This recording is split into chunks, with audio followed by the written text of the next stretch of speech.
Hi, guys. So, if you know me, you know that there are a few things I'm passionate about, and one being youth and their futures and what they want to do with themselves. I also really love the study of career and knowing people's stories and how they get to where they are, and real estate. I am working on a designation in commercial real estate, which provides me a lot of educational opportunities, networking opportunities, but also access to a lot of research and their publications and things like that. And today I was reading an article that was an interview with three real estate executives about the future of the commercial real estate industry. Just a side note, I know sometimes people are ask me like, I have a bachelor's and a master's in real estate, and they ask like, what did you study? Did they just teach you like how to sell houses and things like that? No, I got my license while I was in college.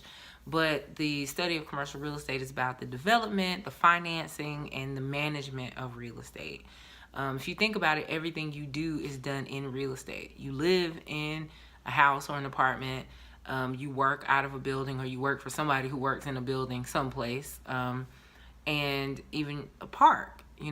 That's land, and somebody had to make a decision about whether a park goes here, a house goes here, a community center goes here, an office goes there. Those are all real estate decisions, and so you study the breadth of the decisions that need to be made, and then you talk about how you pay for it and who's going to build it and all of that stuff. So that's what I studied. And so I was reading this interview with these executives, and they were talking about a talent crunch in the commercial real estate industry. They estimate that within the next 10 years, there'll be a deficit of 20,000 people working in commercial real estate. And there are different aspects of the real estate industry that you can work in. There is brokerage, which is a huge part of it, which is basically the sale and the leasing of property. So the sale of an entire building, or the leasing of the 13th floor to, AT&T. There is a broker on either side of that transaction, usually one who represents the owner and the other who represents the tenant or the buyer. So that's sales. That mirrors residential real estate sales, which is kind of what most people are probably familiar with, but on a much larger scale, bigger commissions, takes a lot longer to get it closed, and it's very entrepreneurial. So that's not really a job to me. That is, you are self-employed at that point. But then there are a whole bunch of professional jobs, jobs in finance, jobs in marketing, and all these other aspects of getting the work done, getting commercial real estate done. And they're saying they can't find people. And so it made me think back to my experience in youth development and nonprofit youth development, where I was working with high school and middle school students to help them kind of line up what the plan was after they got done with high school, whether that was going straight to work or going to trade school, going to college, military, whatever. And it made me think about something that I noticed then, and things that I even hear among some, parts of my circle. And it's a disregard for formal education. A lot of, you don't need to go to college to be successful, and you absolutely don't, and especially it depends on what you define as successful, for sure. But a lot of thinking that a college education is a waste of money, and that's for good reason, because we know how much the national debt is. It's in the trillions at this point. The national student loan debt is in the trillions at this point. And people have paid a whole lot of money for educations that don't quite seem to be panning out the way that, in a way that would justify the cost. And I think in the Black community, we owe it to ourselves, specifically in the Black community, to look at not just the value of a college education overall, but to really look at what we're studying. I know in our community, we're very, very community focused, and we feel a sense of obligation or the need to give back. A lot of us who go to school study the social services, social work, psychology, we're going to counseling.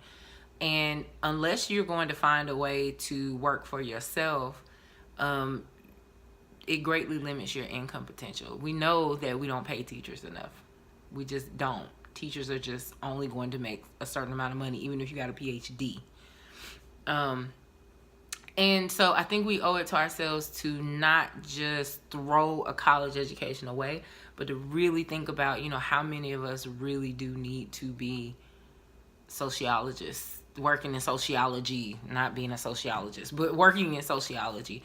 And that it is just as important for us to have people who are working on the heart, but to have people who are working on the financial and political access, working in fields that are focused on the ownership and controlling of resources. Because it makes it a whole lot easier to help this person over here if you control the resources that can help them. It just makes sense. It's definitely better than being locked out of the room where all the decisions are made and you're constantly outside trying to beg or appeal to people's consciousness. If you control it, you can make it so. That's just what's real. And so I would encourage you that if you have a student in your life who is trying to figure out what they want to do, maybe encourage them to look into those fields where you control financial resources, like real estate, like finance, like law, like, even accounting. Because as many strides as we've made for social equality, we're still not really doing very well with money. We still don't know how the tax system works. We still don't know how to acquire large portfolios of securities or any other financial asset, real estate or otherwise. We still struggle with that. And we need people who can help with that. We need those who are going to be advocates in that space. And we also need the captains of industry who just control it and can just make the decision. So if you have somebody who's really good with numbers, or if they're really good, they have an analytical mind, which basically just means being able to look at a system and figure out what the parts are and how they work, and how if you change one thing, it changes the whole thing, and vice versa. So taking all those little pieces and putting it together into something.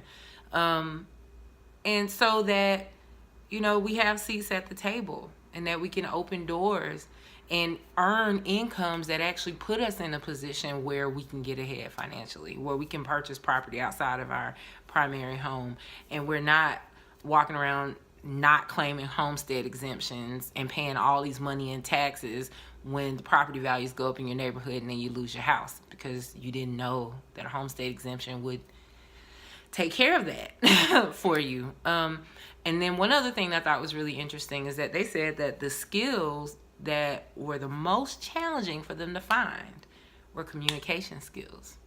That means your writing, your speaking, your ability to exude confidence, your ability to persuade, that they were lacking. And that a lot of these people that they hire couldn't put together a PowerPoint presentation. They don't know how to present. They don't know how to engage their audience at all. And so the other thing that I would say is that if you have a student, when you're looking at their work, if their writing is poor, you need to tell them that. Work with them on their soft skills as well. I'm from Atlanta like everybody else, and we have that Atlanta tone and Southern drawl and everything else. But you owe it to them to set them on the right path and to tell them what they need to know so that they can actually be successful. And so look at their writing skills. If they write like they text, it might be time for some writing drill practices for real. So that when they go into the marketplace, they're not putting themselves at a disadvantage. And that's even if you're an entrepreneur. Because even if you work for yourself and you want to get business from someone, you have to be able to convince them that you're capable and that you're the right person for the job. So that's it. I hope that made sense. I know this video is way longer than I had planned, so I'm sorry. Bye.